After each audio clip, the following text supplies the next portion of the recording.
Good evening, everyone. Welcome. My name is Eugenia Wu. I'm the president of the board of directors of Docomomo US WEWA. We are excited to see you here this evening. Valerie's going to give a great presentation, and we're going to learn about Asian American designers in the Pacific Northwest today, with a focus on a few architects and designers. And this program is being recorded, and all of our virtual programs are on our Docomomo US YouTube channel. So previous ones like on Benjamin McAdoo, Capitol Hill Modern, Northwest Women in Design, they're all on our YouTube channel. So this will join that channel. And so this program should end by 8 p.m. We'll have an opportunity to do some Q&A at the end. And so if you have any questions or comments, please type those into the chat, and we'll do our best to get through them near the end of the program. So as I mentioned earlier, if you please keep your microphone muted, that would be most appreciated. And I'm going to turn this over to Tyler Sprague, who's going to moderate this program. Tyler is a fellow board member of Docomomo US WEWA and also past president. He's also an associate professor of the Department of Architecture at the University of Washington. And I'm just going to turn it over to you, Tyler. Thank you. All right, great. Thank you, Eugenia. So it's great to see everybody out tonight, wherever you may be joining us in virtual space. This is fantastic. So this is the third occurrence of our student summer research program. So in 2021, Sierra Miles researched the architect Benjamin McAdoo, the first Black architect registered in Washington State. Last year, Kristen Potterton explored significant women in design. And this year, we're super excited to have Valerie Stewart, a recent graduate of the University of Washington's Architectural Studies program, who's been looking at Asian American designers. And this is a program that I really love that it's a part of Docomomo. I mean, it's 3 years old, but it's really been a fantastic way for us as an organization to expand our understanding of the mid-century period here in the Northwest. We've really diversified our understanding and enriched our knowledge on who was contributing to this time period that we appreciate so much. There's been so much interconnection and overlapping of designers in this program that we're now sort of filling out a broader story. It's only getting richer as we go on. And with our focus on Asian American designers today, it feels particularly important and urgent.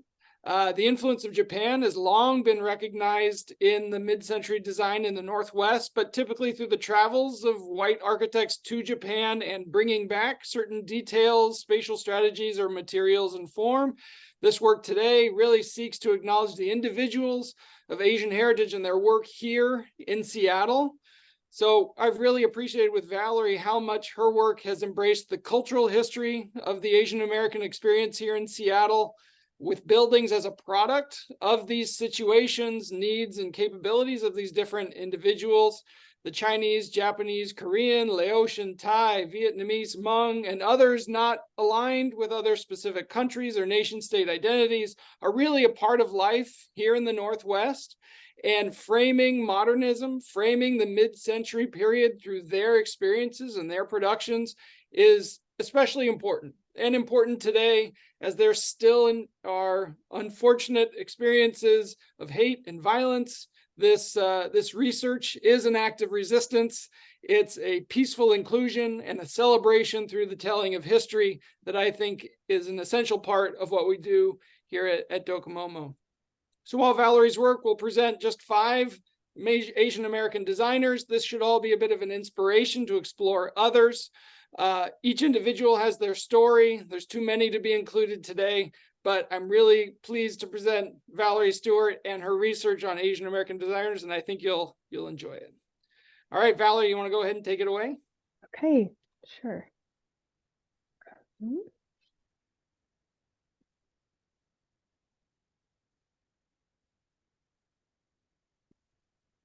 Okay.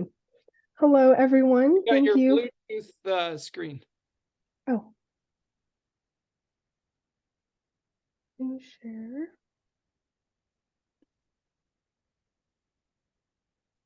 Okay, does that look better? There we are. Okay, Perfect. all right. Hello, everyone. Thank you for joining us this evening. I'm very excited to present my research on Asian American designers in the Pacific Northwest. I'd like to give a special thanks to Tyler Sprague and Eugenia Wu for their support and guidance throughout the summer as I documented the historical and cultural significance of the following figures, buildings, and places. I would like to begin by introducing a little bit about myself. My name is Valerie, and I just graduated from the University of Washington this past June with a Bachelor of Arts in Architecture. I completed my degree under an area of concentration in history and theory, which aligned with my interest in this summer research position. Some of my favorite classes that I took during my time as a student included an art history class on Parisian architecture, in which I not only learned about the history and culture of France, but also about the rest of Europe and its relations with the world. I also took a class on 20th century architecture, which taught me about emerging modern technologies during that time period in America and how our buildings have evolved since then. Lastly, I also enjoyed a class on Seattle architecture, which introduced me to regional styles found in the Pacific Northwest. I had a special interest in this year's topic of Asian American designers in the Pacific Northwest because it is something I don't think we talk about enough. Coming from a biracial background, both Taiwanese and Caucasian, I've experienced the mixing of Asian and American cultures my whole life. In Seattle especially, there is such a diverse Asian population whose stories I knew almost nothing about before starting my research. This opportunity has allowed me to learn about and document the significance of Asian history, not only in Seattle and Washington State, but the Asian American contribution to the whole country as well. The figures I studied went through many struggles to prove themselves as a designer and as an American, which over time resulted in the unique changes in our local communities and buildings. While my life comes decades after the figures that I researched and many notions have changed over the past century, I can still empathize with the struggle of finding identity in a white-dominating world, and in the architectural field especially. Now let's get started with a brief history of Asian history on the West Coast. A close examination of Washington State's cultural history provides multi-generational stories that span across hundreds of years. Sitting prominently at the forefront of this interwoven history are shared narratives of Asian immigration and experience, and how these communities established an Asian American identity. Of course, the term Asian American is an umbrella term that encompasses a large community of people. My research centers primarily on the Japanese and Chinese communities in Seattle and the Pacific Northwest region, but it is important to note that there are many more Asian immigrant groups that moved to this area in the same time period and have since established strong roots in Washington State. In the United States, anti-Asian American sentiments first stemmed from anti-Chinese feelings. Chinese immigrants were the first group of Asian people to immigrate and settle down in Washington State in large numbers. Chinese immigration to the US began around the start of the California Gold Rush in 1848. After a couple of decades in the 1860s, Chinese immigrants were drawn to Washington State to pursue more gold and new job opportunities. By the 1870s, they were brought in to work on the construction of railroads, logging sites, and salmon canneries. Due to the increased demand for this type of intensive labor that was typically designated for immigrants, the Burlingame-Seward Treaty was established in 1968 to loosen American immigration restrictions and allowed more Chinese workers to legally move into the country. Even though not many white Americans were seeking these types of strenuous positions, Chinese labor was still perceived as competition by them. Since their labor was cheap, their services and work were seen as inferior to those of natural-born Americans. This line of thought aligned with the pre-existing racist notions of the United States. Through the Chinese Exclusion Act of 1882, discrimination against Chinese people in America became legalized. The act was signed by President Chester A. Arthur and created an absolute 10-year ban on Chinese laborers immigrating to the United States. This was the first time in history in which a federal law stated that the entry of an ethnic working group would endanger rather than uplift the American working system. The act only allowed men to immigrate and work, shifting the ratio of Chinese American men to women to 30-1. The ratio would not be balanced until the Second World War. Furthermore, the Chinese Exclusion Act also targeted Chinese immigrants who had already moved to the United States before 1882 and required them to obtain official documents for re-entry. When the initial 10-year ban expired, the act was renewed for another 10 years through the Geary Act, an extension that was made permanent in 1902. The Geary Act required every Chinese resident to obtain a certificate of residence, otherwise they'd be deported. The Geary Act affected and controlled Chinese immigration well into the 20th century, which set a precedent for following acts in later years in terms of admitting a certain number of immigrants from foreign countries after World War I and II.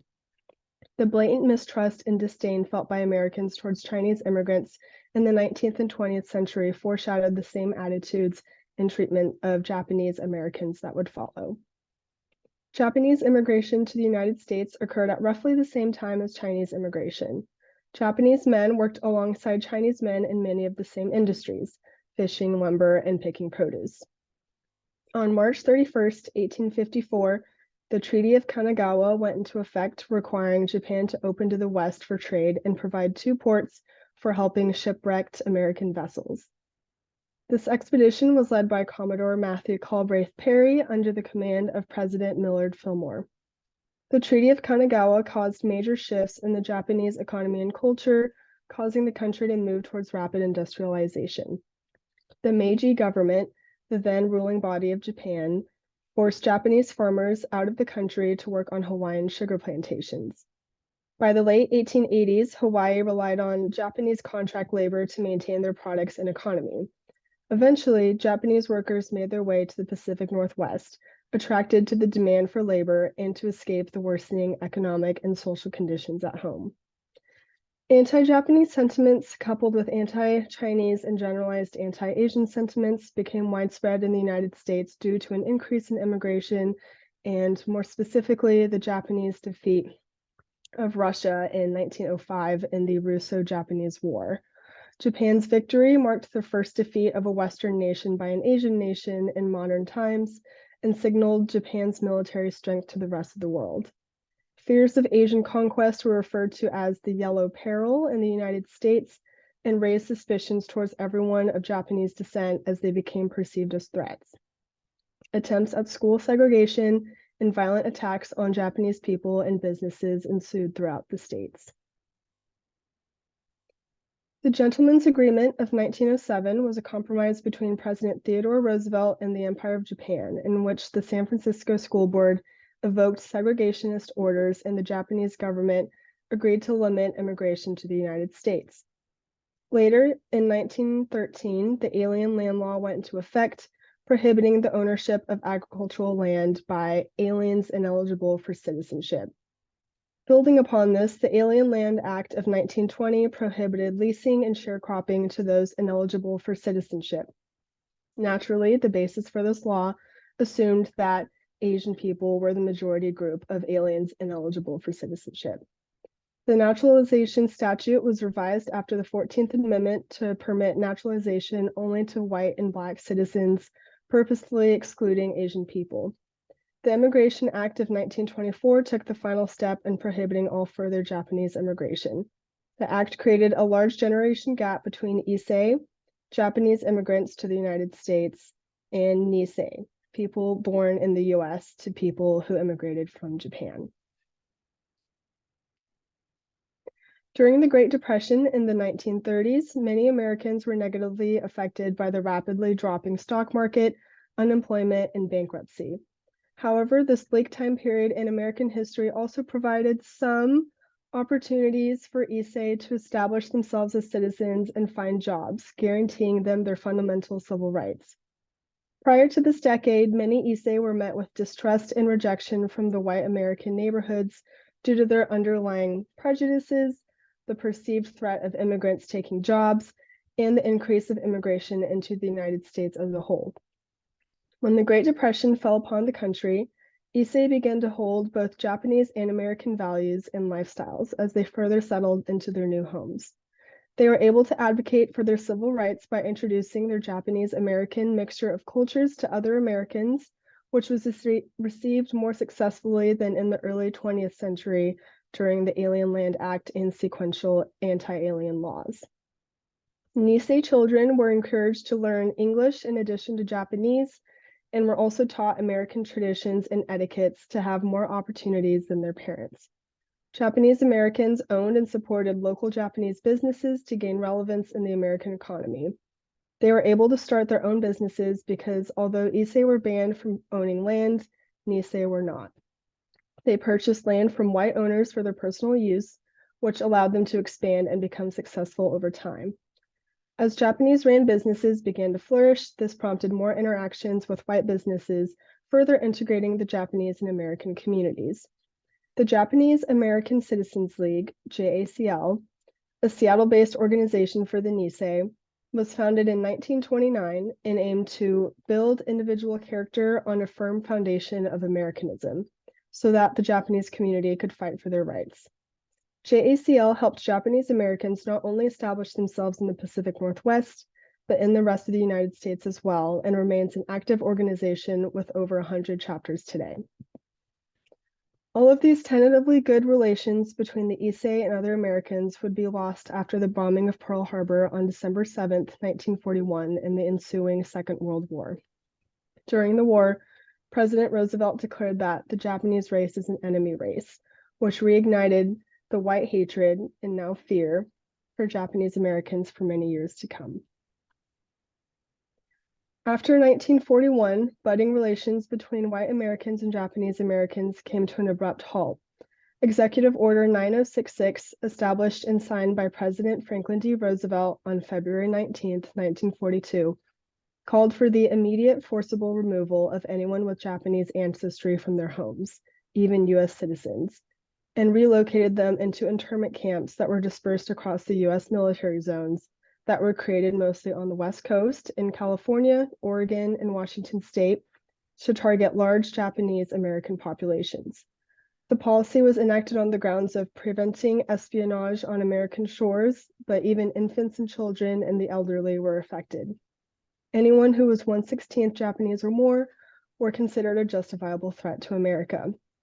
Executive Order 9066 lasted from 1942 until 1945, with the end of the war, with the last internment camp closing in March of 1946. The policy was not formally appealed until 30 years later in 1976 by President Gerald Ford.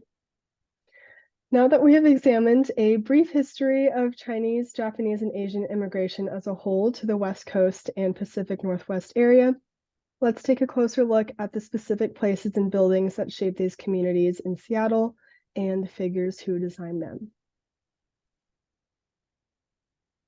The Chinatown International District, or CID, of downtown Seattle has a complex history dating back to the 19th century. It has been the heart of the city's Asian community since the turn of the century. Chinese immigrants first began moving to this area in the late 1800s for employment in various labor industries. Over time, as the city grew, the Asian American population also increased. Today, the CID continues to serve as a hub to the greater Asian American community in Seattle. Within the general region of the CID, there are three smaller distinct neighborhoods: Chinatown, Japantown, otherwise known as Nihonmachi, and Little Saigon. This beloved neighborhood has been home to a diverse mix of immigrant communities throughout the years and remains a welcoming place for everyone today. The CID has been a heavily dependent on resource for many of its community members. It is a place that sheltered Asian American immigrants when they were met with violence and hatred, and it is a place where they were accepted instead of treated as outsiders. In fact, it is the only area in the continental United States where immigrants of all different backgrounds, Chinese, Japanese, Filipino, and African American, settled together. Unfortunately, the CID has been continuously underfunded and overlooked by the rest of the city. In July of this year, the National Trust for Historic Preservation listed the CID in the top 11 of America's most endangered historic places. The historic architecture, as well as the cultural significance, of multilingual residents and their families and their businesses that have lasted for multiple generations all speak to the lasting impact of this region. To lose any part of the CID would take away from the shared stories of the community. Now we turn to Saburo Ozasa as one of the earliest Asian American designers in this region. Saburo Ozasa, born Kosasa Saburo in 1875, was the first known Asian American designer to practice architecture in the Puget Sound region. He immigrated to the United States from Japan in 1893, first settling in Spokane, Washington. He attended the University of Oregon and earned a Bachelor of Science in Mining Engineering in 1908. The name under his degree is listed as 3 words, Saburo Ozasa, indicating the first change of his Japanese birth name, which would later be shortened to Saburo, 1 word. Upon graduating, Ozasa moved to Seattle. While there is little documentation about his personal life, his career is significant to the Japanese American and wider Asian American community in this region due to the time in which he practiced and the significance of his buildings still resonate with the community today. Now let's look at one of his most esteemed works, the Panama Hotel in Nihonmachi. The Panama Hotel was built in 1910 in Nihonmachi, a growing and vibrant Japanese community in the Chinatown area up until 1942. The hotel was designed as a single-room occupancy, or SRO, hotel, a common structure that many Japanese Americans lived in at the time, since they were not permitted to own property. It is the largest structure Ozasa ever designed. The building is 5 stories tall, containing 94 rooms. The wood-framed brick masonry construction features a red brick exterior, yellow brick coins, and window headers with projecting keystones. The Panama Hotel was one in over 60 SROs to be constructed in the Japantown district. A distinct feature that set Ozasa's hotel apart from the other SROs was a sento, also known as Hashidate-yu, a public Japanese bathhouse. This concrete sento is clad in marble and features built-in benches. The facility closed in the 1950s due to rising water costs, but remains standing as one of the last preserved Japanese American bathhouses in the entire country. Since 2001, the tea house on the main floor has continued the traditional social function of the sento, where people can come together to talk and relax. The tea house also gives its visitors access to a viewing window in which abandoned belongings are on display, left over from when Japanese Americans were ordered to leave their residences. The history and legacy of this hotel has been dutifully preserved with a 2006 National Historic Landmark designation, as well as a 2015 National Treasure Declaration by the National Trust for Historic Preservation. And here is a slide showing the Panama Hotel in the bigger geographical context of the CID. Now we turn to Kichio Allen Arai, an influential Japanese American architect who designed in Seattle and the greater Washington state area a few decades after Ozasa. Arai was born in Port Blakely on Bainbridge Island, Washington in 1900, sorry. He was the first Asian American designer in Seattle to design buildings under his own name. Arai moved to Seattle in 1909 and earned a bachelor's degree in architecture at the University of Washington in 1925. It was during this time as a student that Arai became known as K. Allen Arai. Later on in college, his name was shortened to A.K. Arai, of which he was professionally known afterwards. After graduating from the University of Washington, Arai worked for Shack, Young & Myers, a local architecture firm that gained success through partnering with engineers in the early 1920s. Arai left this position within the firm to pursue a graduate degree in architecture at Harvard University, which he obtained in 1930. After graduating, Arai returned to Seattle just as the Great Depression was in full swing. He took a brief hiatus from his business and design during the Great Depression and held a short-lived career in semi-professional baseball.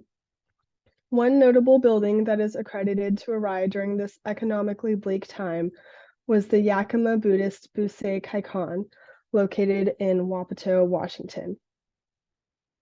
In 1941, Arai received a commission to design a new Seattle Buddhist church, which later rose to the Seattle Betsuin, to replace a previous temple that was torn down during the construction of the Yesler Terrace housing project.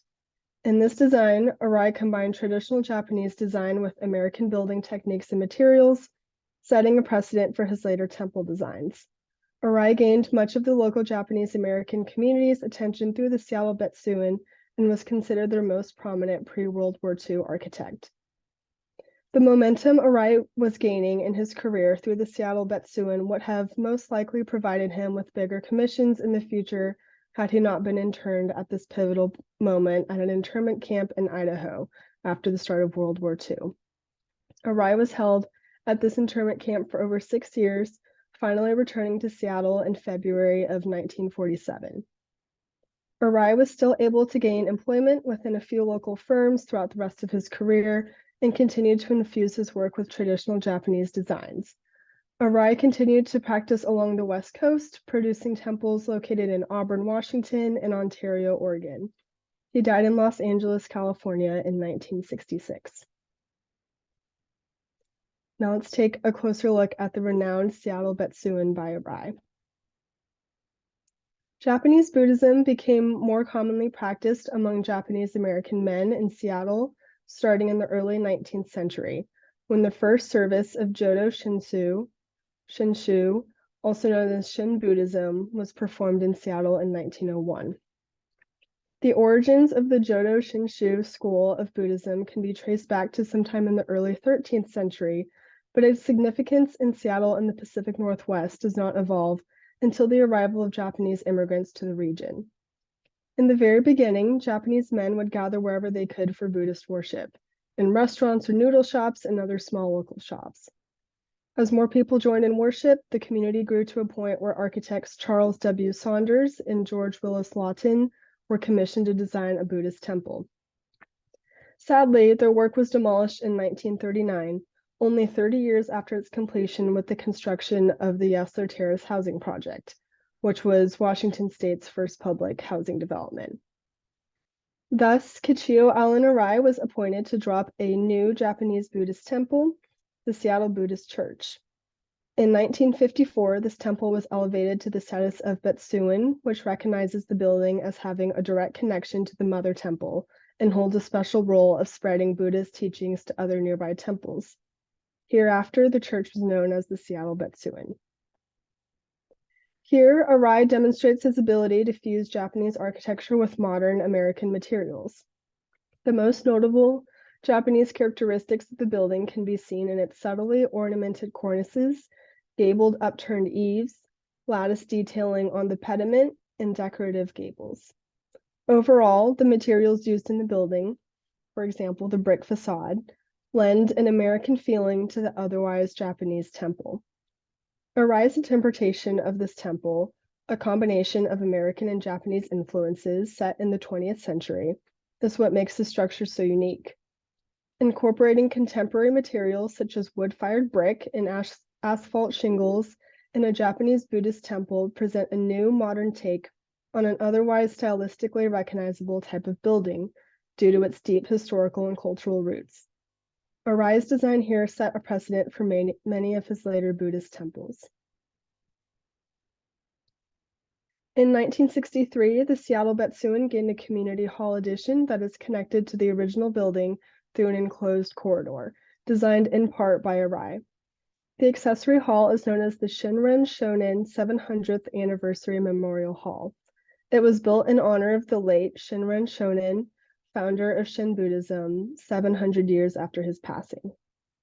Inside the Memorial Hall are classrooms, a chapel, and a columbarium, or nokotsudo. This building has a modest, reserved expression. The two-story rectangular form emphasizes horizontality, a common trait in American architecture, and its roof, continuous band of windows, and horizontal strip of brick veneer. Traditional Japanese traits in this building are emphasized through a low gabled hood on a wooden post and beam structure. And here is another map showing the Seattle Betsuan and its relation to the surroundings in the CID. And here are other examples of some other temples designed by Arai at various points in his career, located in different parts of Washington state. We can see how he incorporates Japanese aesthetics with American architecture in different ways throughout each project, giving each temple its unique character.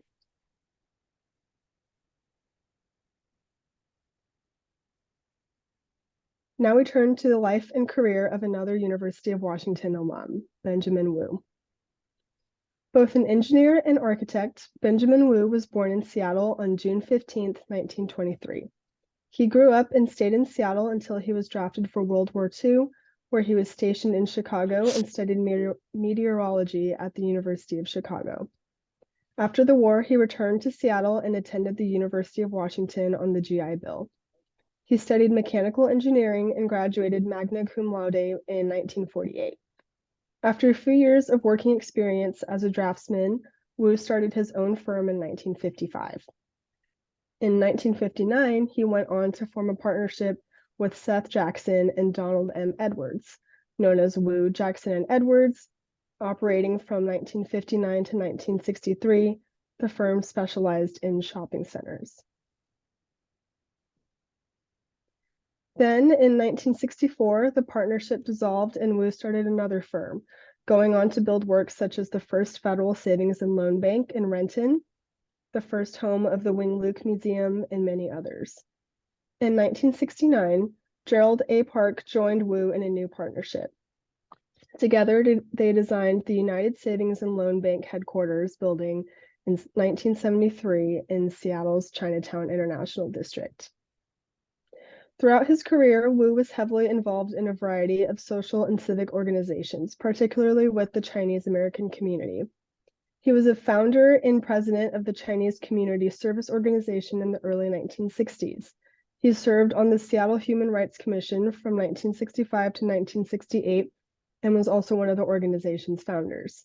He was also a member of the Changhua Benevolent Association Board in 1965, the governing body of Seattle's Chinese community. The Changhua Benevolent Association sponsored the installation of 119 street lanterns designed by Wu in the CID in 1962. In 1971, Wu served as president of the Wing Luke Museum and was a board member of China Club of Seattle. Lastly, among many other distinguished positions, Wu became the first Asian American to become president of the Seattle chapter of the AIA Seattle in 1982. He retired from his architectural practice in 1990 and served as the director of the King County Department of Construction and Facilities Management from 1990 to 1993. He died in Seattle on February 8, 2008. Now we turn to Wu and Park's work on the Washington Federal Bank in the Chinatown International District. The Washington Federal Bank on 601 South Jackson Street first held a United Savings and Loan Bank when it was built in 1973. It has been operating as a location of Washington Federal Bank since 2003. Robert and Ruth Chin founded the United Savings and Loan, making this building the first Asian-owned bank in the country. United Savings and Loan has 3 branches today. The Chins founded the bank to help Asian people acquire loans because many of them would be turned down at other lending institutions. Together with Gerald A. Park, Benjamin Wu began designing the bank in 1969.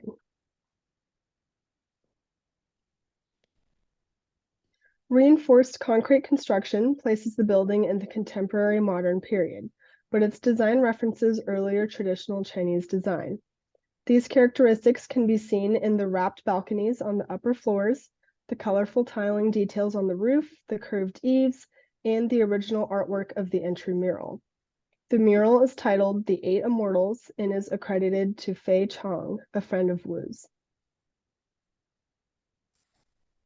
And here's a map showing the location of Washington Federal Bank, just a block away from the Panama Hotel. Now we turn to another Chinese-American designer who practiced in the same time period as Wu. While not a traditional architect by trade, Jimmy Eng's family home remains a notable mid-century work of art today. Jimmy Eng was born as Sut-Jung Eng in Canton, China on December 24, 1926. He immigrated to the United States when he was 12 years old, arriving on November 2, 1938, with only $2 in his pocket. Eng moved to live with his father, Bing Chong, and most likely with his grandmother, Shi Lam, too. They lived in New York City's Chinatown district. It is likely that it was during this transitional time that Sut-Jung began going by his Americanized name, Jimmy. Eng graduated from Broadway Edison High School in Seattle in 1943. In 1944, he was living in Bremerton with a friend, Mrs. C. Twy. Eng had just turned 18 when he was drafted into the U.S. Navy towards the end of World War II on March 3, 1945.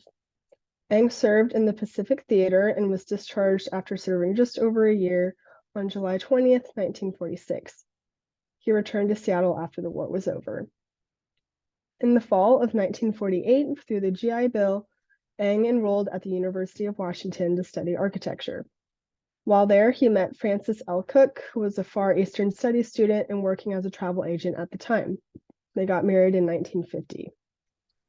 After graduating in 1954, Eng took his architectural license examination but failed to pass until taking the test a third time in 1958.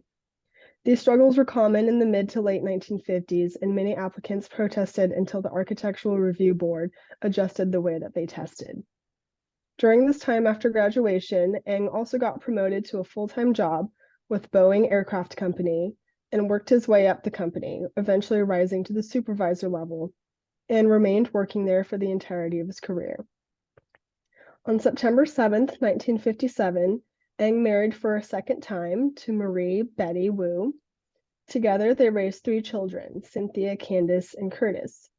To support their growing family, the couple also started a vending machine business called J&B Vending, which operated for several years. While Eng successfully obtained his architectural license, he did not open his own practice or work at any firm. He did, however, design projects for his family and friends. There are 4 known designs attributed to Eng in the city of Seattle, most notably the home he built for himself and his family in Beacon Hill. Eng passed away at the age of 51 on February 13, 1978. His wife continued to live in the family home until her death on September 18, 2013. The Eng residence was listed on the National Register of Historic Places in 2019. The home has been well maintained throughout the years and showcases much of its original features. I actually had the wonderful opportunity to tour the Eng residence earlier this year in August, thanks to the current owners of the home. During my time at the event, I got to see various preserved sketches and photos of Eng's designs, as well as the house itself, of course. It presents itself as very unassuming from the street level, but entering into the residence and descending down the stairs to the other more private rooms brings you a truly immersive experience. When gazing at the whole home from the courtyard garden area, you're able to take in the uniquely mid-century modern details, as well as the playful composition of the roof and projecting balconies.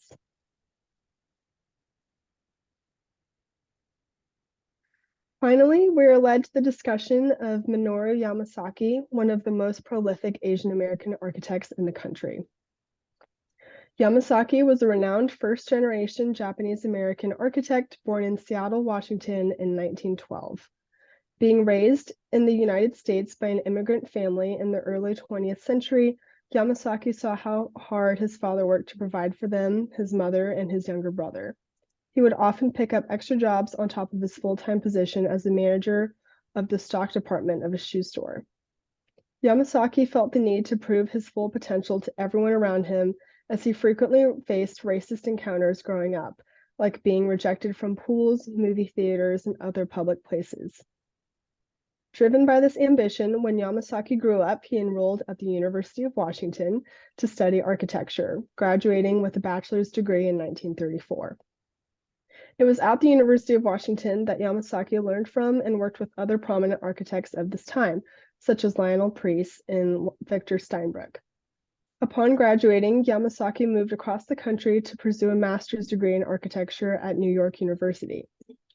After earning his graduate degree, Yamasaki moved to Detroit to begin working.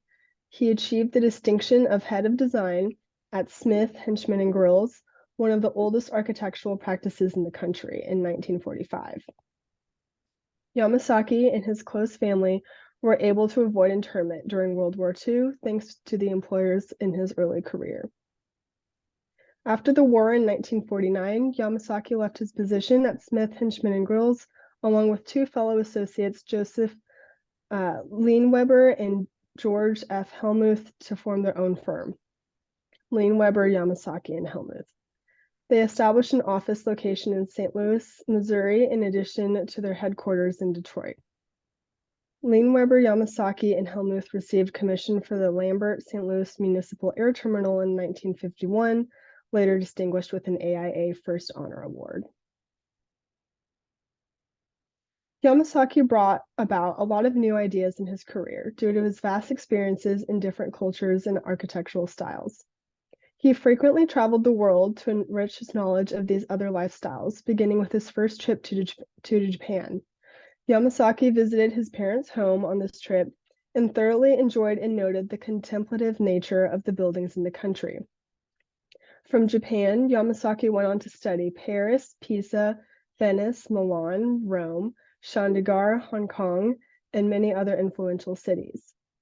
Yamasaki drew similarities between the architecture of Pisa and Venice and that of the East, stating that they both brought about a sense of peace and reflection. He strived to design buildings that would speak to people. Many of his most notable works were known for their lighthearted and appealing characteristics, which, to some, was a welcome change from the strict formal styles of architecture that was typically associated with the post-war period in America. The essence of Yamasaki's buildings is categorized as New Formalist, in which buildings combined modern principles and materials with classical forms and scales. A common example of this practice was to create new forms with reinforced concrete as the new material.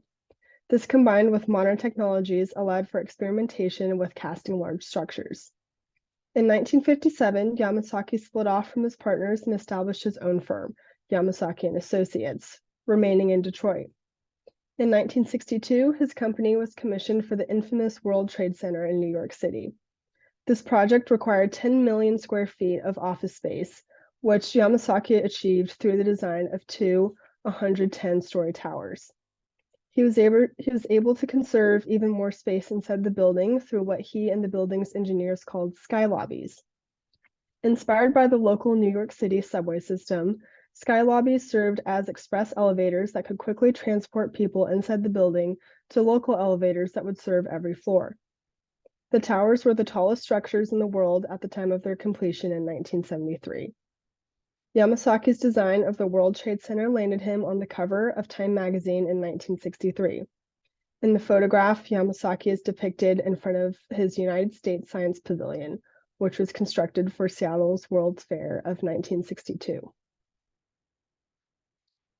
The United States Science Pavilion, now operating as the Pacific Science Center, is known for its playful decorative arches and tranquil water surroundings. The project was designed by Yamasaki & Associates in partnership with Worthington & Skilling and NBBJ. The Seattle World's Fair aimed to promote science and technology to the rest of the world. Yamasaki's design of dramatic Gothic white steel arches surrounding an elevated courtyard is meant to transport visitors to an ethereal, futuristic world. The surrounding buildings were coated with white quartzite aggregate to match the arches. The overall concept of the space was 5 connected, precast concrete buildings around a courtyard with pool features. This concept was inspired by the Swedish pavilion in the 1939 New York's World Fair, in which the structure was organized around a garden. The interior surfaces of the United States Science Pavilion buildings were intentionally left blank to accommodate unique interiors tailored to the specific needs of each exhibit. The pavilion featured 125 exhibits when it opened, making it the largest science exhibition in the United States at the time. Most of the exhibits from the original fair have long since been removed, except for the theaters and the planetarium. Most of the available exhibition space is used for traveling exhibits today. Here's a map showing the Pacific Science Center's location at the Seattle Center. Even though Yamasaki's firm was based in Michigan, he designed many projects in Seattle. Another notable work is the IBM Tower, now known as 1200 Fifth, in the central business district of downtown Seattle, which was completed in 1964. The building was designed for Unico Properties, LLC, the real estate arm for the University of Washington. Its structural plan served as a prototype for the World Trade Center. Yamasaki's plan was groundbreaking during this time. The heavily windowed exterior walls of this high-rise were able to become load-bearing walls with pinstripes of precast concrete and steel. This technique would become the trademark of the World Trade Center towers. Here we can see where 1200 Fifth is situated within downtown Seattle. Located on the opposite corner from 1200 Fifth is Yamasaki's Rainier Tower.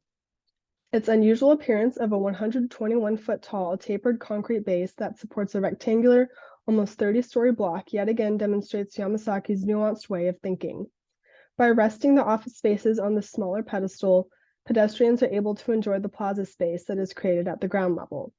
This attention to pedestrians' needs reinforced Yamasaki's plan for a green downtown. His early references of the term green, holding many of the same values that are shared in today's designers' sentiments, is astonishing, considering that almost no one else was using that term back then in the same way that we do now. His goal for a greener downtown was exemplified in this project because pedestrians were able to occupy valuable street-level space that would have otherwise been taken over by the building's foundation if Yamasaki had designed a standard high-rise form. Significantly, the Rainier Tower marks a big step in Seattle's downtown, trying to be more environmentally conscious with a smaller footprint and open plaza. Here we can see Rainier Tower located in close proximity to 1200 Fifth. Yamasaki's work was not only significant to Seattle and the Detroit area, but to the nation as a whole at the time. He designed buildings with the individual person's experience in mind and valued beauty over function. Designing as a Japanese American in a white-dominated field was not easy, but his confidence in his cultural heritage grew as he traveled the world and sought to bring new ideas and forms to American buildings. His vision for a beautiful green future was revolutionary at the time and aligns with widely held beliefs today. Yamasaki died in 1986 in Detroit at the age of 73. Yamasaki and Associates remained in business until January of 2010 as a consequence of the economic crisis the country faced a few years prior. Within a few years, Yamasaki's former employee, Robert Snanster, bought the intellectual property of the company and opened a successor company called Yamasaki Inc. that continues to operate in the Detroit area today. So thank you all so much again for joining us in this program. I hope that the role of Asian American designers will continue to be discussed and emphasized as we continue to build and expand our built environment.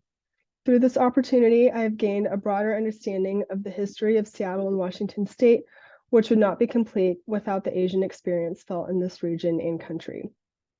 My research has also led me to have a new sense of appreciation for mid-century modernism beyond the aesthetics for which they are usually praised. The stories and figures behind this pivotal point in American history have contributed in numerous ways to the style, both regionally and nationally. If I were to extend my research and if I had more time, I would want to look into Asian American women in design today. I think it would be very compelling to look at Asian influenced buildings that were built in the 21st century and compare them to those that were designed 50 to 100 years ago. Culture and history are so important to recognize in any structure, which I would hope to keep drawing out in other buildings in the CID. The Washington Federal Bank is just one of many everyday structures that has an untold narrative. Thank you so much. All right, fantastic. Wonderful, Valerie. We'll all virtually clap and I can be the one who claps for everyone. Yeah, Really, really fantastic. I love how you brought your own perspective to the research and really brought out that cultural significance that underlies so many of these buildings. And, you know, Yamasaki ending with him is a name that everyone knows, but reasserting his Japanese identity, his Seattle roots, and seeing that in his buildings, I think is so important. He is a figure who has been repeatedly maligned throughout his career for reasons beyond his control. And I'm really excited to see him being reconsidered through your work and through others. And so many others deserve that kind of treatment. Fantastic. Well, we're seeing the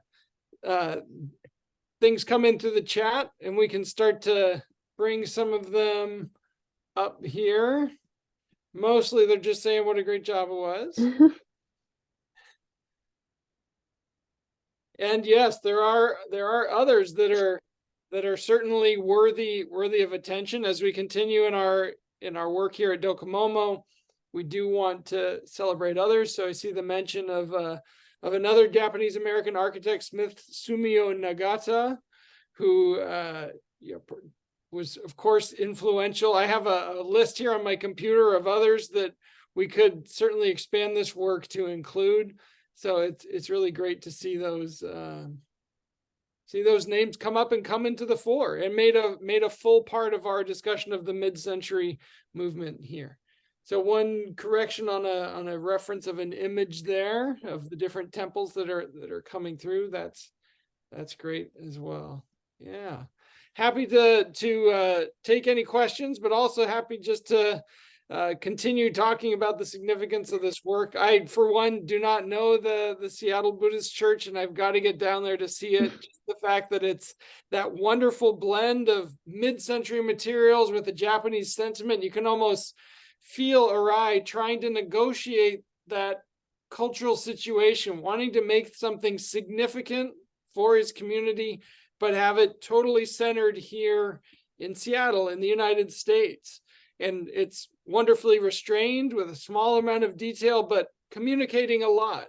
It's fitting in, but also being expressive of an identity. And just seeing that sort of cultural tension embodied in a building as a form that exists in Seattle is fascinating. And it's wonderful to celebrate that as a part of the mid-century in the architecture.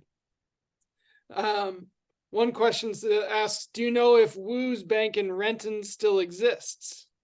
That I don't know. So that was back to Benjamin Wu.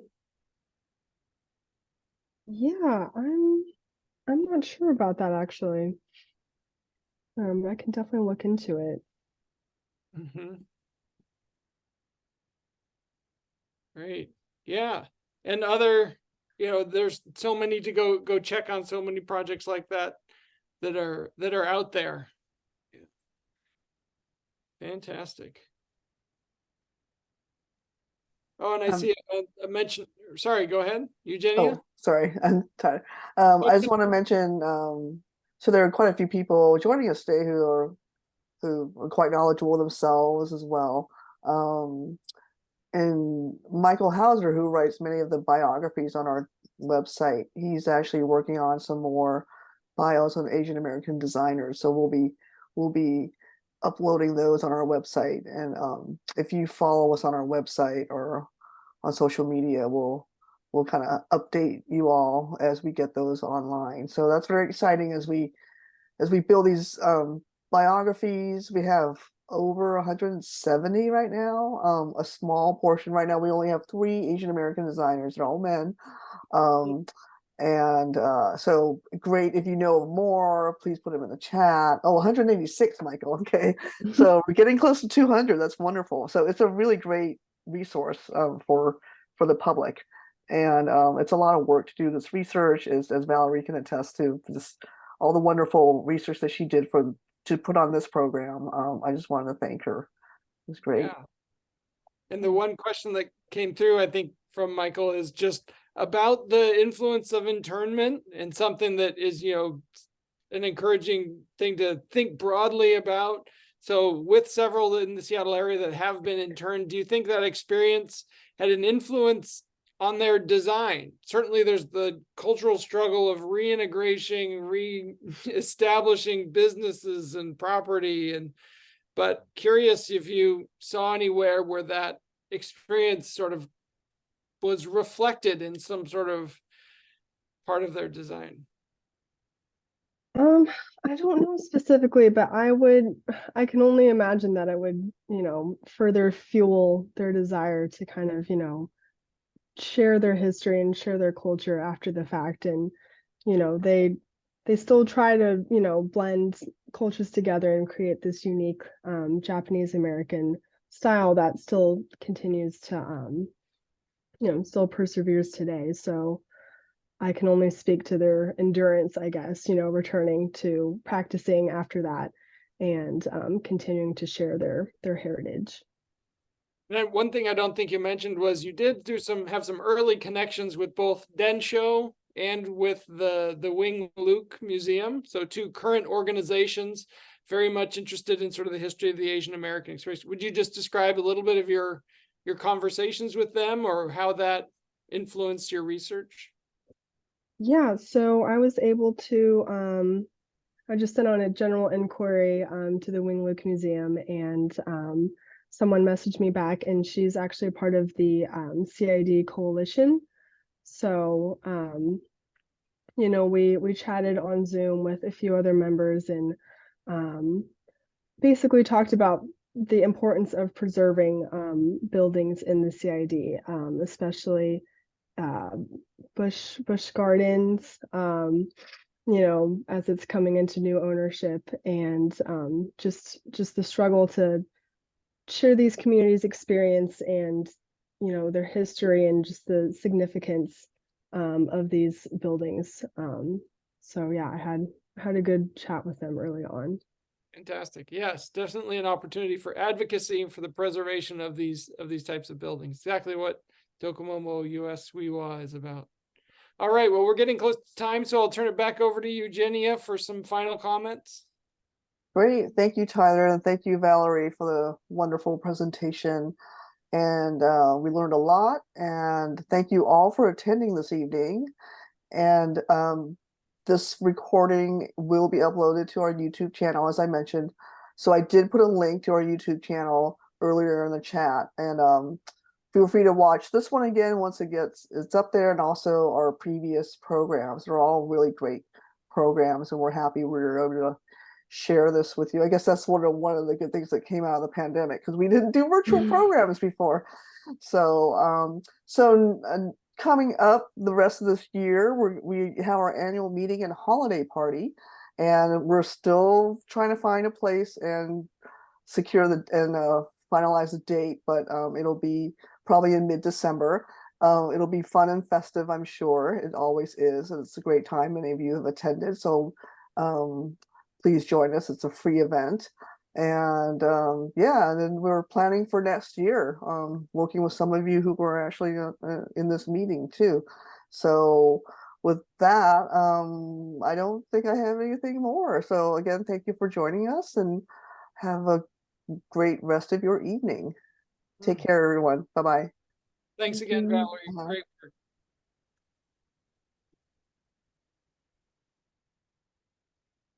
Okay, I'm going to stop the recording.